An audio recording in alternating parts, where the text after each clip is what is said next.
The summer transfer window has already opened. Liverpool have already started going absolutely bananas, getting MacAlister in for a bargain 35 million. I don't know what discount code they used to get him in. Why are those prices never available for United? People are already starting to do business, and United have been linked with absolutely everybody. Messi's gone to Miami. Who saw that one coming? Absolutely carnage. United really need to get going. It seems Ten Hag really wants us to get going as well. He seems to have been like, this is what I want, go get it done. And even though we've not signed anybody just yet, we have been linked with absolutely everybody. Some more realistic than others. United are going to be used by a lot of people for nonsense, but I also think that there's some real truth to some of the players that we're getting linked with. Now, we do have a problem in this window, and the problem, as it is, well, every window for the last 18 years, it's the Glazers. And there's also, supposedly, some FFP issues as well. United are going to be in the same boat with new owners.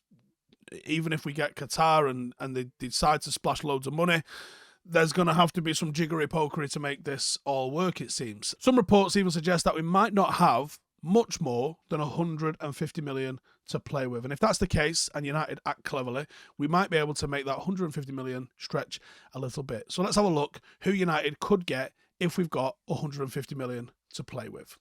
So what's needed? Right, a striker, of course it is. A midfielder, I think a centre-half is probably the third choice. And then beyond that, probably a goalkeeper and a right-back, okay? Let's see what we can get for our 150 million. So, striker, I think you got to go with Hojlund, and I don't think getting Kane or Howson in would be sensible. Now, you might be able to caveat this and say, Steve, we're going to sell Maguire, we're going to sell Henderson, we're going to sell McTominay, we're going to sell this guy, we're going to sell that guy. You might get a little bit of money for Donny van de Beek. You might be able to sell Tony Marshall. Okay, but until all of those guys go, this is what you're playing with. But getting them off the books, as Harry Maguire has dug his heels in, we've just found out, is going to be a lot harder than just being able to conjure it up and pretend you've got it. So I think you go for a younger option, and I think Rasmus Hojlund is the sort of striker that would score goals at Manchester United and bring them on. And yeah, it comes with a little bit of a risk, but he's only going to cost us 40 to 50 million pound. He's young. He's got 9 goals, 4 assists, which is great for a teenager. He is tall, he is fast, he is strong. He could develop into a bit of a Haaland-style player in the future, and his age makes him a real asset for Manchester United. He's also versatile. He is a striker, and that obviously is what we need, but he's also a really, really adaptable player that can play in the centre, on the wing, or on the left, or even on the right. And we've seen this season, the squad has been hit with injuries and players that have been out of form. And it's never really a bad thing to have players that are versatile and can slot in to a different sort of position. Despite his inexperience, we've seen what Ten Hag's capable of doing with youngsters. You know, we look at what's going on with Garnacho. I don't think anyone will have a drama with him starting next season. Hojlund is already one of the most hot prospects in Europe, and I think he could come in and lead the line for United, and I think he'd be fine. I don't know if he'd score as many as Kane. I suspect he probably wouldn't, but I think he'd be fine. In midfield, if we can get him for a decent price, I think we do go with Mason Mount. And there's no doubt that United should be able to get him for a reasonable price. It's just a bit of playing poker with Chelsea, and maybe Mason Mount coming out and saying, hey, listen, I don't want to do that. He has turned things around for Rashford, and there's no reason why he couldn't do the same for Mount. It has only been one bad season for Mount, which coincided with a bad season for Chelsea. Chelsea want somewhere in the region of 70 to 80 million pound. They're not going to get that. They need to drop their price. I think if he was available for 50 million pound, I'd have no qualms about it whatsoever. So I'm going to go in. I'm going to say, listen, there's 50 million pound. Have it. He can play the 6. Probably. He can definitely play the 8 and he can definitely play the 10. We can even play on one of the wings as a bit of a wide playmaker. We've seen what he can do. 13 goals and 16 assists was a sensational season last season under Tuchel. And I think he could repeat the same under Erik Ten Hag. So get him in. That's 2 players absolutely boshed off. We've spent at the moment 90 to 100 million. Next one that we bring in, Kim Min-jae.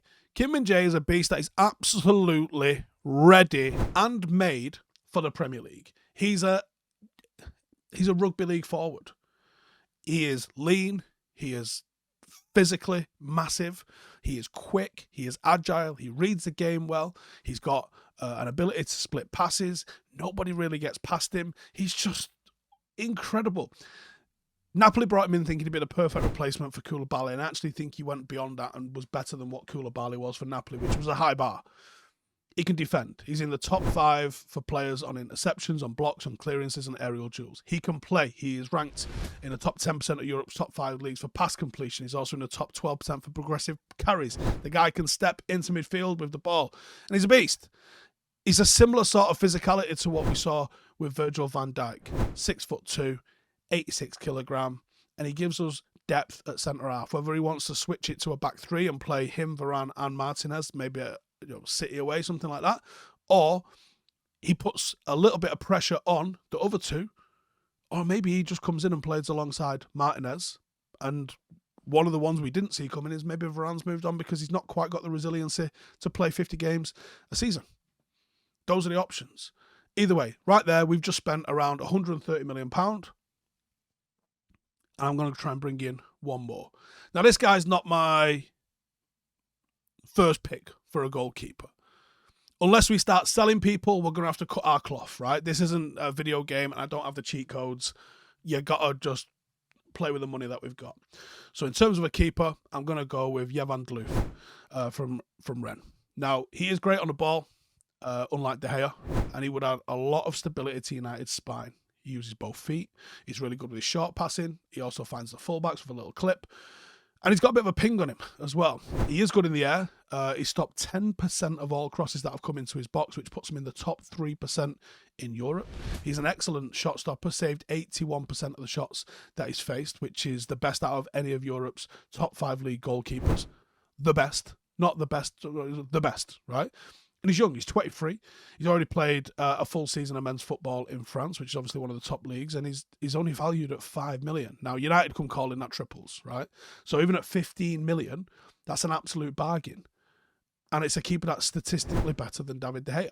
Now, I haven't extensively scouted this guy. I'm probably gonna, because I think it's worth us looking into. He could be the next one. But there you go, 150 million spent.